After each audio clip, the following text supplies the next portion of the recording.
মাগুরায় তাপপ্রবাহের প্রভাবে গাছ থেকে ঝরে যাচ্ছে কাঁঠালের মুচি। এ বিষয়ে বিস্তারিত জানাতে মাগুরা থেকে যুক্ত হচ্ছেন সহকর্মী রূপক আইস। চলে যাচ্ছি তার কাছে। রূপক, কৃষি বিভাগের পরামর্শেও সুফল মিলছে না কেন এবং আনুমানিক কত টাকার ফলের ক্ষতি হচ্ছে?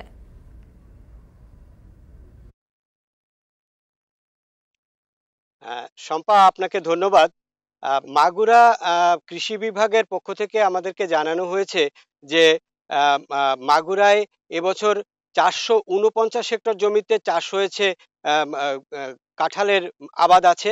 এই কাঁঠালের আবাদ ধরে রাখার জন্য বিশেষ করে এই তাপপ্রবাহের কারণে যে কাঁঠাল ঝরে যাচ্ছে, এ কারণে মাগুরায় কৃষি বিভাগের পক্ষ থেকে কৃষকদেরকে পরামর্শ দেওয়া হচ্ছে যে বিভিন্ন কাঁঠালের গাছের গোড়ায় বিকাল থেকে রাত পর্যন্ত সেচ দেওয়ার। কিন্তু তারপরেও আমরা বিশেষ করে গ্রাম অঞ্চলে দেখতে পেয়েছি কাঁঠাল গাছগুলো সাধারণত মানুষের বাড়ির আঙিনায় বা বাইরের অংশে থাকে, যেখানে এক নাগাড়ে কাঁঠালের বাগান এটি কিন্তু মাগুরায় কম দেখা যায়, কিন্তু প্রচুর কাঁঠাল গাছ এখানে আছে।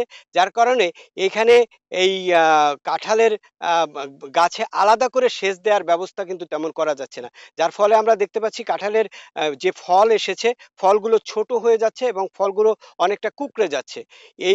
এবছর আমরা কৃষি বিভাগের পক্ষ থেকে জানতে পেরেছি প্রায় 1 কোটি টাকার উৎপাদন লক্ষ্যমাত্রা ধরা হয়েছে, যেটির বেশিরভাগই এবছর কিন্তু ফলন হবে না বলেই আশঙ্কা করছেন কৃষকরা। এবং আমরা কৃষি বিভাগের উপপরিচালক ইয়াসিন আলীর সঙ্গে কথা বলে জানতে পেরেছি যে মাগুরায় এই কাঁঠালের ফলনকে আরো বেশি ফলন করতে তারা নানা রকম প্রচেষ্টা চালাচ্ছেন। এই ছিল মাগুরার থেকে সর্বশেষ কাঁঠালের ফলন নিয়ে। মাগুরায় তীব্র দাবদাহের কারণে কাঁঠালের মুচি ঝরে যাচ্ছে গাছ থেকে, সেই খবর জানাচ্ছিলেন সহকর্মী রূপক আইচ।